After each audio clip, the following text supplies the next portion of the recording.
Dr. Jason Dean. I'm a doctor of chiropractic. I'm in America. I'm in the state of Florida, a very free state of Florida. Our leader and founder, Mr. Miles Guo, he's the first one to tell the whole world about the true origin of the coronavirus. It came from the CCP's Wuhan lab. So what are your thoughts about the CCP's infiltration and influence in this country, and how can we stop it? I think this has been going on for a very long time. So I know at least since the Kennedy era, but possibly before that. You know, it actually goes back to, you talk about pharmaceuticals and the pharmaceutical control that they have and the crony capitalism, as we call it in America. I go back to the early 1900s, where the actual Rockefeller Foundation, which also has ties to Chinese communist country. So they took away the actual healthcare system in the U.S. way back in the early 1900s, right? So then they took all of our medications, all of our facilities, they started shipping everything, started going overseas. So then it started being using over in China. So I know, unfortunately,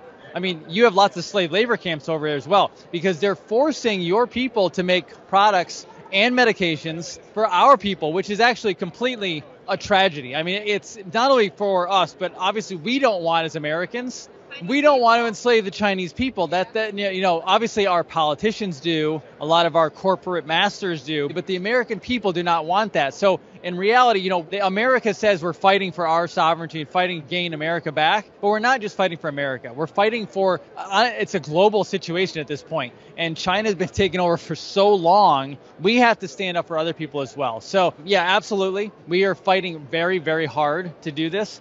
And I found out about you guys. How did you find out about the new federal state of China? I actually found out online. In some of my research, I actually stumbled upon it. I thought it was interesting, and it goes back because I did a little bit of research on the Uyghur and finding out just the genocide that was happening, right? So I learned a long time back, and then, in America, we hear about Apple, we hear about all these different, big tech companies, and we knew that they were using slave labor over in China.